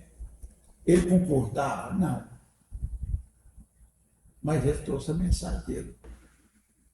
Eu acho que a posição nossa, como espírita, desde que sou estudado, é colocar a posição como espírita. Mas cada um tem seu caminho. Nós sabemos que existe uma programação para todos nós. Vocês acham que nós estamos aqui por acaso? Que um dia o Renato, o Fausto, você, a Lívia, qualquer outra pessoa, resolver fazer isso aqui? Existe uma programação. Né? Isso aí já foi combinado no plano espiritual. Agora, nós podemos desempenhar bem a nossa função, como não desempenhar bem a nossa função. Gerando louros para nós ou gerando responsabilidades severas também. Então, a manifestação espírita há que ser sempre pacífica. Né? Não de concordância, mas pacifista. Ontem, na palestra, nós falamos isso. Não é concordar. Eu posso até discordar. Mas, discordando, ter atitudes pessoais, íntimas sobre isso. Então, há muita cobrança no Espiritismo E com respeito. que o Espiritismo não se posiciona. Como que não? Qual é a conduta do Espírita? A conduta de Jesus. Mas Jesus é Jesus, mas ele é que nós seguimos modelo. Então, há que ser a conduta de Jesus. Por exemplo, a pessoa me pergunta: o que você acha da atual situação política do país? Você concorda ou não concorda? É uma posição pessoal. Tá? Agora, a manifestação que é o complicado. Porque nós não somos contra pessoas. Ideias. Você pode ter uma ideia e eu não concordar com ela. Mas eu não posso discordar de você, Glinda. Mas da ideia da Glinda. Essa é a grande diferença. O Espiritismo, ele não está de acordo com as mazelas que acontecem na sociedade. Mas respeita a decisão de cada um. Eu não sei se eu estou conseguindo ser claro na minha opinião. Sim. Você está entendendo? Mas é o respeito ao outro. É o respeito, o direito do outro de errar. Ele tem. E aí entra o que não significa porque o outro não pensa igual a mim, que ele é melhor ou pior. Não. Nós temos uma responsabilidade. Eu dizia hoje, nós até comentamos isso aqui, cada presidente que chegar aqui nesta casa, ele vai dar um toque de administração na casa. Ele está mais certo que o outro está mais errado. Não. Cada um tem um jeito. Cada um tem uma visão. Não é? Então, assim também do outro lado. Agora, o que nós não podemos ou não devemos é a discriminação por uma questão política, sexual, religiosa. Por exemplo, nós acreditamos que a vida continua. Os nossos irmãos católicos, não. Então nós vamos brigar com eles? Só para você ter ideia, um dia, eu conversando com um amigo meu lá em Luciânia, ele é evangélico. E ele sabe que eu sou espírita. E ele começou a conversar comigo e falou: Rui, eu acho absurdo. Eu acho absurdo a pessoa falar que espírito manda notícia. Eu acho absurdo falar que a pessoa morre e volta a viver de novo, num corpo. Ele falando tudo contra o espiritismo para mim, que sou espírita. E eu não falei nada. E ele foi ficando sem graça. Mas para quê? A opinião dele. Aí, quando terminou a conversa, ele parou de conversar e esperou que eu respondesse. E eu não respondi. E ele falou: o que é que você acha? Eu falei: rapaz, eu não acho nada. Mas eu sei de um momento que nós vamos achar tudo isso. Ele falou: qual? É só morrer. Eu falei: quando nós morrermos, a gente vai descobrir Nós isso. vamos saber. Ele ficou muito sem graça. Então, quando Jesus nos orienta que nós não devemos jogar pérolas aos porcos, ele não estava fazendo discriminação de ninguém. Ele estava dizendo que é perder tempo você fazer esse tipo de discussão. Então, esse é o problema. Sabe? Que muitas vezes o espírito entra nele, porque nós temos também, né? Não é porque somos espíritas, somos melhores que ninguém. Nós temos dentro do espiritismo, né, aqueles radicais, Sim. inclusive com a própria doutrina. Eu tenho um amigo que ele é espírita, ele diz que a filha dele só casaria com espírita. Isso. Eu falei: será que ela vai ser feliz? Quer dizer, Não é garantia. não é garantia de felicidade, não é garantia de perfeição. Então, o respeito é fundamental nesse processo, porque nós vamos ser responsáveis pelo que fizermos. Né? Então, a doutrina não proíbe nada, nem de nós querer ser pessoas ruins. Ela não proíbe. Nós temos livre-arbítrio.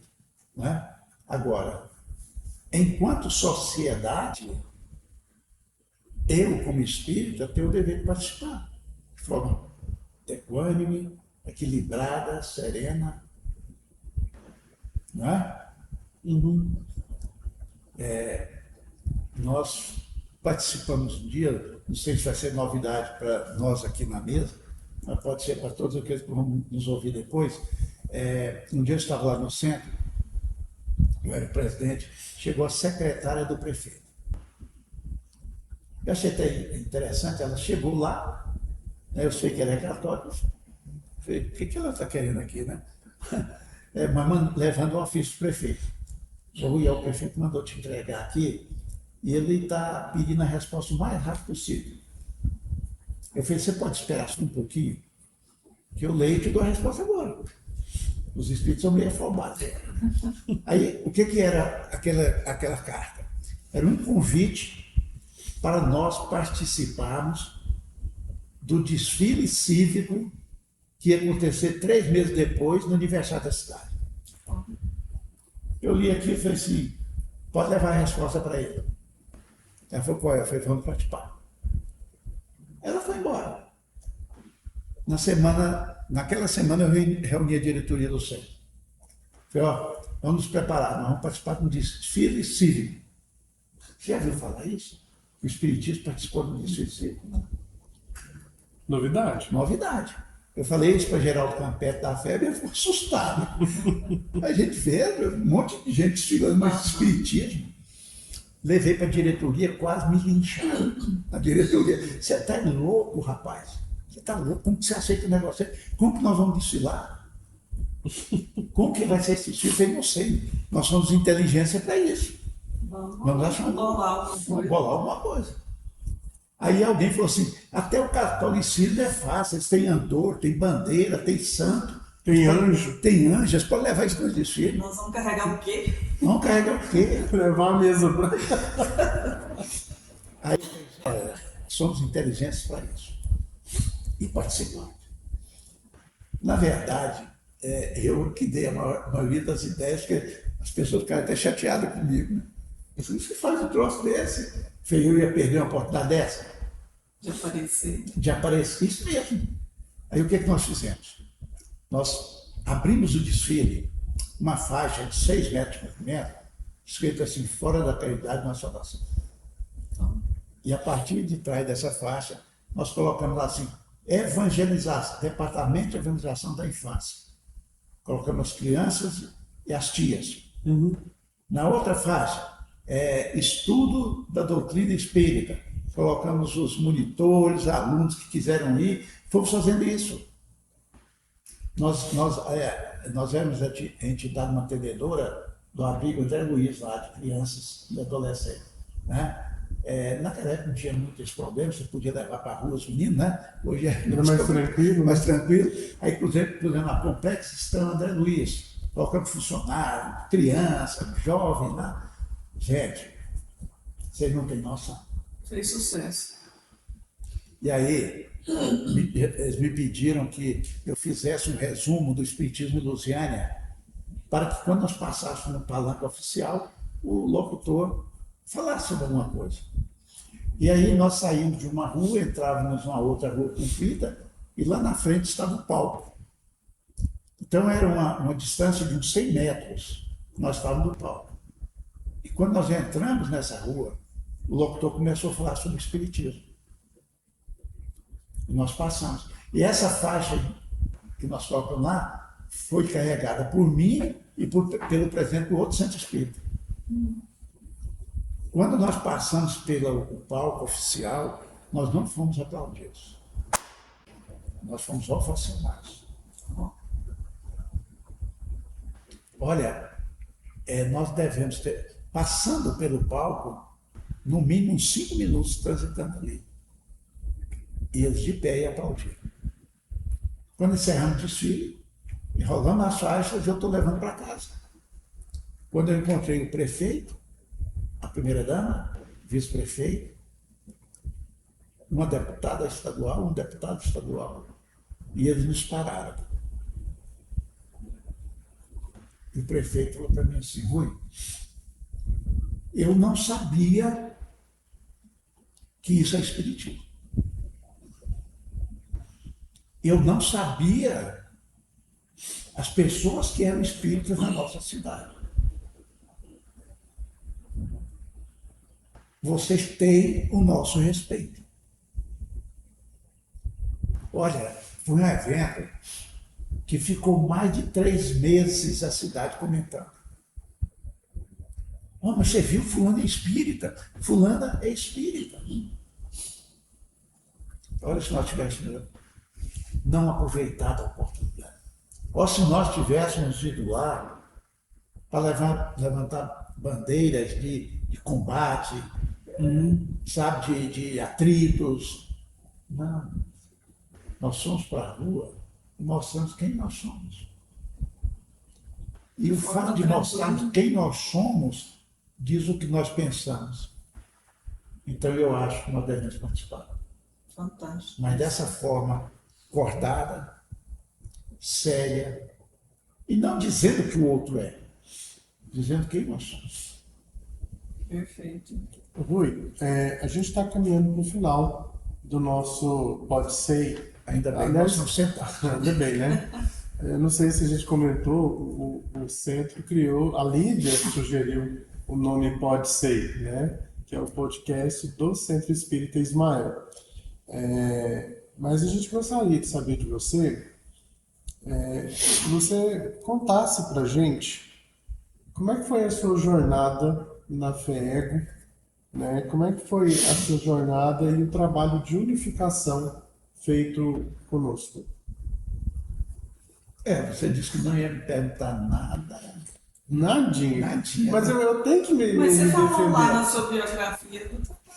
Mas eu tenho que me defender. As perguntas foram ela que fez. Eu só estou lendo aqui. Eu só fiz por isso, porque você falou lá.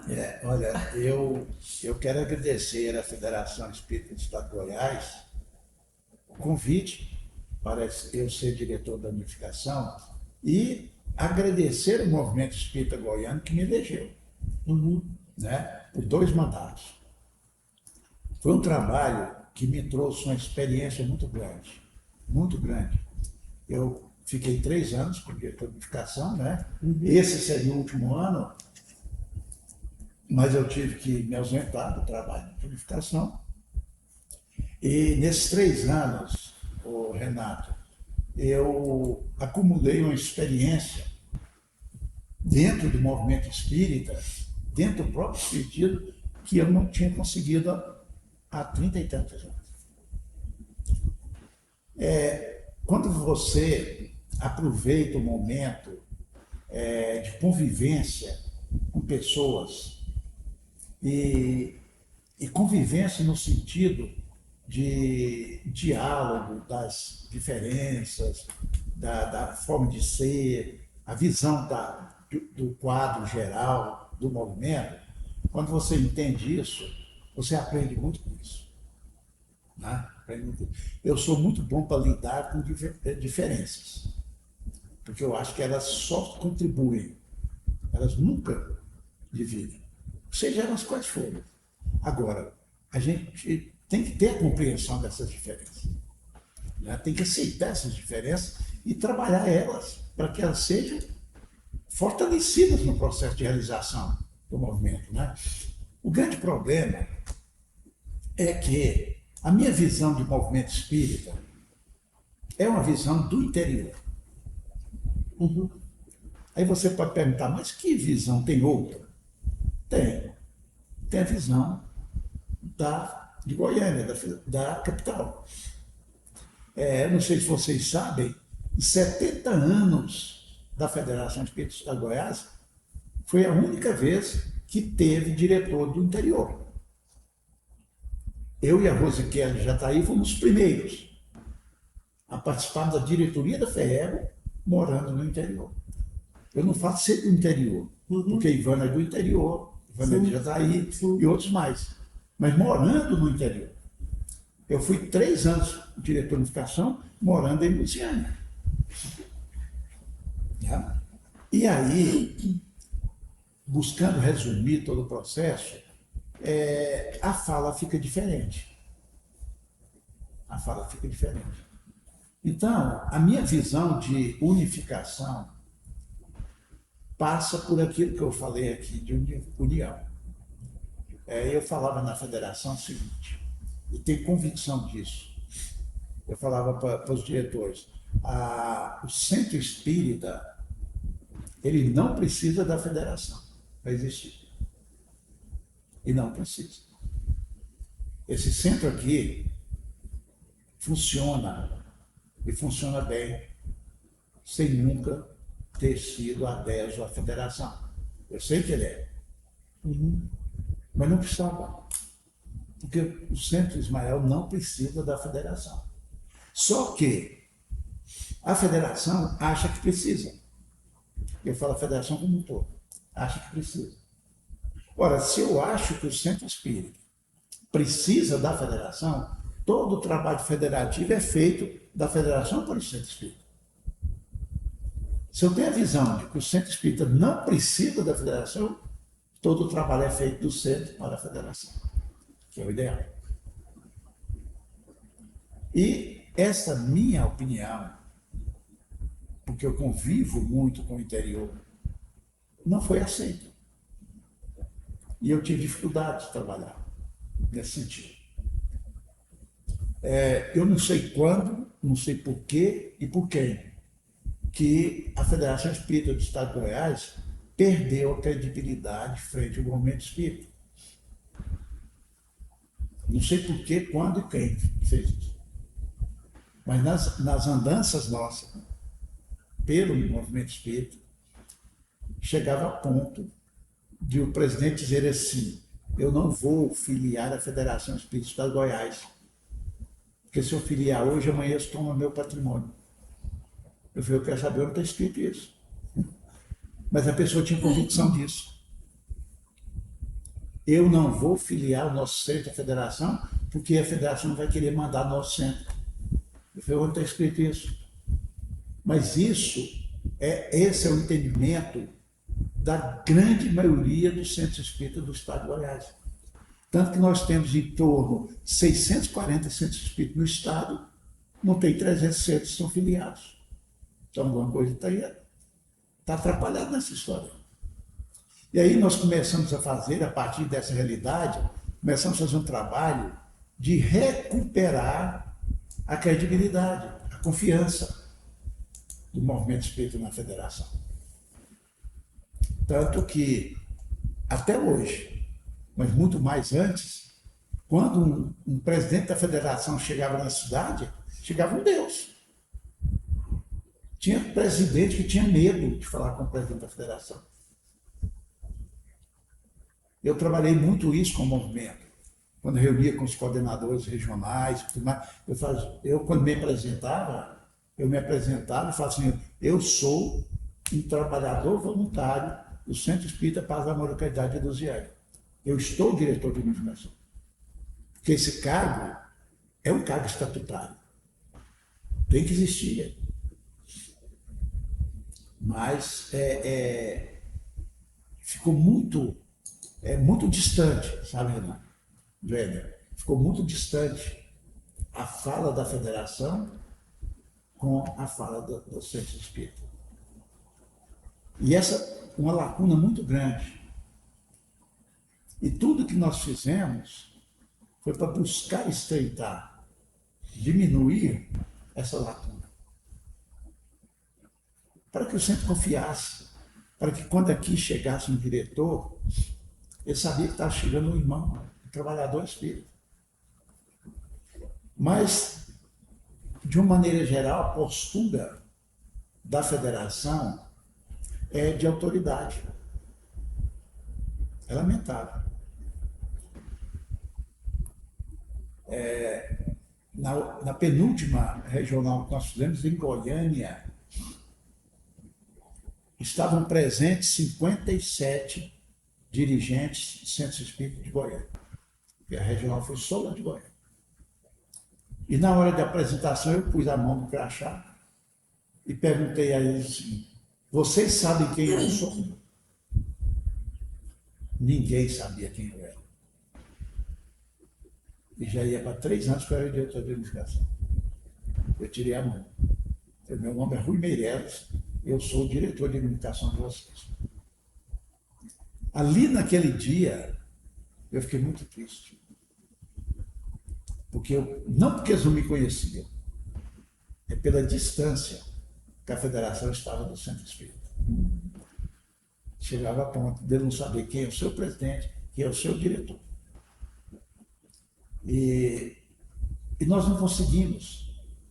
E eu não estou aqui me exaltando em nada. Mas eu fiz uma proposta de trabalho. E eu não consegui. Eu não consegui. Eu não consegui sensibilizar que isso era uma verdade. Eu disse à nossa atual presidente, a Márcia, que a minha visão como diretor de unificação, como federativo, era de um filho que usa droga. E aí eu dei um exemplo para ela. Quando eu descobri que meu filho usava droga, eu cheguei para ele e falei, filho, o que eu posso fazer para te ajudar? Ele olhou para os meus olhos e falou, papai, você não pode fazer nada. Eu falei, então é o seguinte, o dia que você precisar da minha ajuda, conte comigo, eu vou estar aqui. Essa é a posição da federação. Centro Espírita Ismael, o que você precisa para eu te ajudar? Nada, nós não precisamos de nada. Então, conte comigo, o dia que vocês precisarem, eu estou aqui. Essa é a posição da federação. E não a de mandonismo. Trazer os projetos encaixotados. E, Rui, com relação ao objetivo da unificação, que me parece que seria a união das casas espíritas para falarem a mesma língua e tudo mais, né? Esse objetivo, de uma certa forma, foi alcançado? Ele acontece? Não, porque a unificação, Glenda, é um processo. Como da nossa transformação moral, é um processo. Nós não sabemos quando nós vamos chegar à unificação. Nós podemos até entender que vamos chegar lá. Mas não é um momento. Pronto, chegamos à unificação, agora está tudo resolvido. Não. E outra visão minha que ficou distorcida, não foi assimilada e não com os outros pensamentos seguinte. Eu falava nas reuniões de unificação, eu fui até chamado a atenção pela presidente, que ela falou: Rui, você não deve falar uma coisa que você está falando. O quê? Foi você, como diretor de unificação, você fala o seguinte: eu, como diretor de unificação, não estou preocupado com a unificação do movimento espírita. Como o diretor de unificação fala isso? E eu disse a ela: mas eu não falo só isso. A frase está cortada pelo meio. Eu falo que eu sou um diretor de unificação que não preocupo com unificação. Eu preocupo com a união. Porque sem união nós não chegaremos à unificação. E é uma verdade, porque se nem o trabalhador, nem o dirigente da casa espírita está unido, há tanta divergência, tantos problemas, nós sabemos disso, como que nós vamos falar de unificação do movimento? E eu dei um exemplo da minha cidade. Nós vamos realizar agora a Semana Espírita de Lusiânia. Então, o que nós entendemos com Semana Espírita de Lusiânia? É a Semana Espírita do movimento de Lusiânia, mas é feito só pelo nosso centro. E os outros centros? Cadê a participação deles? É de Lusiânia, não é Semana Espírita dos CEPACs. Era para abranger todas Todas. as casas. É porque nós não estamos unidos. Os trabalhos ainda estão individualizados. O centro faz o trabalho dele lá, faz os eventos, e nenhum outro centro participa lá. Nem fica sabendo. Nem fica sabendo. Então eu falei, é isso que eu falo. Se nós não nos unirmos, se não unirmos todos nós, do Ismael, se não unirmos todos nós, do CEPAC de Lusiânia, como que nós vamos fazer a nossa união com o todo, que é a unificação? E eu disse também lá que, para mim, a unificação só vai acontecer, né, quando alguém me perguntar aqui dentro do Ismael, qual é o seu centro? E eu falo, meu centro é o Centro Espírita Paz, Amor e Caridade de Lusiânia. Eu não vou conseguir fazer a unificação assim. Aqui dentro, se me perguntar qual é o seu centro, o meu centro é o Centro Espírita Ismael. Porque eu sou espírita. Isso é qualquer um. Qualquer lugar. Em qualquer lugar. O dia que nós conseguimos isso, eu chegar aqui e não ser um visitante, o dia que nós conseguimos isso, aí nós nos unificamos. Do A ideia é contrário, ser parte, né, também daqui. nós formamos um todo quando nós somos parte. Está entendendo? Mas isso não é através de palavras. São efetivas ações de unificação. Porque unificação não é uniformização.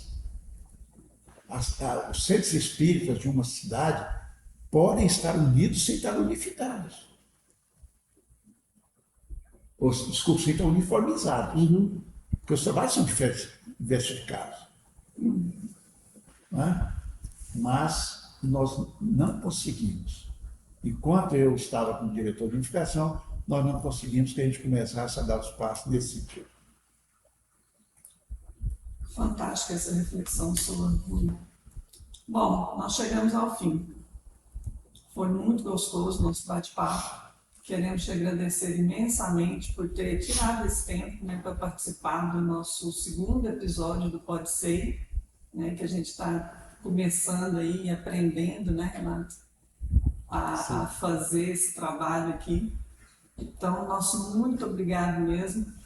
Por você ter falado um pouco da sua história com a doutrina, né, ter contado sobre esse trabalho que você desenvolveu e esclarecendo, né, pontos tão importantes, tão necessários, né, com relação a esse período de transição planetária, né, que a gente mencionou aqui, mas que não é só para esse período, né, vale para qualquer época, né, para qualquer tempo que a gente estiver. Né? Muito obrigada de coração mesmo. Brenda, Renato, Fausto, Lívia, foi um prazer imenso estar aqui hoje com vocês. Vocês me oportunizaram um momento de profunda reflexão também.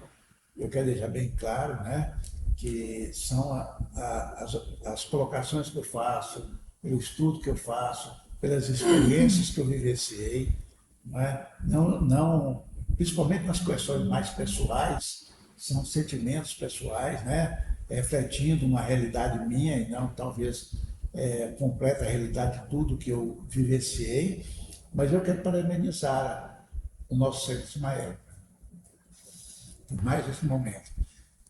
Quiçá todos conseguissem, tivessem coragem ou ânimo para fazer um momento como esse. Nós ainda estamos muito ligados à formalidade, àquela reunião pública, de isso, daquilo, esquecendo que nem todos podem vir a uma casa espírita. A casa espírita tem que chegar também a outros lugares, né? E eu queria parabenizar a Lívia aqui pelo nome. Eu acho muito significativo, pode ser.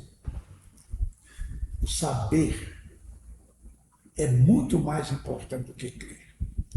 E quando se faz uma proposta dessa, de pode ser, quer tirar-nos da confiança, do entender para o saber, que é podemos dizer, a crença naquilo que realmente é. Então, eu não vou esquecer esse nome mais. Tá? E muito obrigado pela oportunidade. É uma oportunidade também de aprender com tudo. Tá? Porque é interessante esses momentos que muitas vezes nós pensamos que nós estamos aqui em 5, né? Estamos em muito mais. A gente sempre está aprendendo. Sempre alguém está nos corrigindo a direção, nos pondo um caminho mais retilíneo dos acertos, né? das conclusões, das opiniões. Então, muito obrigado. E espero ter outras oportunidades assim. E a ideia só um instante, Renato, e a ideia é exatamente essa. No primeiro programa eu até falei, que a gente já gravou a ideia é que seja um espaço mais descontraído mesmo, né? Você falou tirar daquela formalidade, né? Com todo respeito, claro, que a doutrina existe, né? E falar de uma forma bem simples, né? Bem assim, mais clara e objetiva, não que a gente não faça isso nas palestras também, né? Mas é que aqui a gente tem esse espaço mais descontraído, mais informal mesmo, né? E que deve ser assim, né? Eu falo, sabe, eu tenho uma cara de emburrado, né? As pessoas me conhecem, falam assim, ele é sistemático. Aí quando me conhecem, falam, nossa, o cara é diferente, né? É bem diferente. Né? Então, eu acho que dentro do nosso trabalho há que existir essa descontração. Eu falo muito lá no nosso centro, gente, centro é lugar de alegria, não é de algazarra. É lugar de alegria. A gente acha que tem que estar sempre Juro, né? Sério, assim, Fechado. né? Nossa, tem vezes que minha esposa fala assim, nossa, mas dá pelo menos um sorriso na palestra, né? Eu tenho um defeito que eu sou muito introspectivo, né? Introspectivo. Então, às vezes na palestra, eu estou pensando mais do que estou falando. Então, de vez em quando, eu dou um sorrisinho assim, de repente, porque eu levo para o peito, está alegre. E alegre, feliz, né? Não é expressão facial. As suas palestras são maravilhosas. Muito obrigado, Jean. Rui, nós queremos te agradecer de novo, né? A Glenda já disse isso, mas só para ressaltar, você é um irmão. Então, você é um irmão, nós gostamos muito de te receber aqui, né? A casa agradece. Quem sabe um dia a gente vá ao CEPAC, né? Conhecer a casa, conhecer o trabalho que é desenvolvido lá. E as nossas portas estão abertas a todos, né? Ao CEPAC, a você, a Dona Eliane, que eu conheço e tenho a alegria de mencioná-la sempre que eu me lembro. Então, muito, muito obrigado pela sua presença conosco hoje. E volte com Deus. Para Goiânia. Goiânia, né? Hoje à noite temos uma palestra lá. Mas eu sou muito feliz de estar aqui. As pessoas ficam muito admiradas, sabe, Fausto? Mas você vai andar 400 e tantos quilômetros? Eu falei, tá pouco, né? Olha, você vem no carro, a rodovia é confortável, ar-condicionado, faz ideia pau, né? Então vamos agradecer. Até ir longe, né? Vamos agradecer, né? Sim. É porque vocês estão fazendo muito mais por mim do que eu por vocês, seguramente, pode ter certeza disso. Obrigado. Renato, muito obrigada, então, pela parceria de hoje, né? Ter dividido aqui a apresentação do Pode Ser comigo. Para você que nos assistiu, né, até aqui, nosso muito obrigado pela sua audiência. Continue nos acompanhando, né, pelas nossas redes sociais. Nós estamos lá no YouTube, só digitar lá SEI, Centro Espírita Ismael. Estamos também no Facebook, nossa página lá é Centro Espírita Ismael. E no Instagram é @Centro Espírita Ismael. Esse foi nosso entrevistado de hoje, Rui Meireles. Eu sou Glenda Vilela. Eu sou Renato Castro. Este foi o segundo episódio do Pode Ser. Muito obrigada e fiquem com Deus.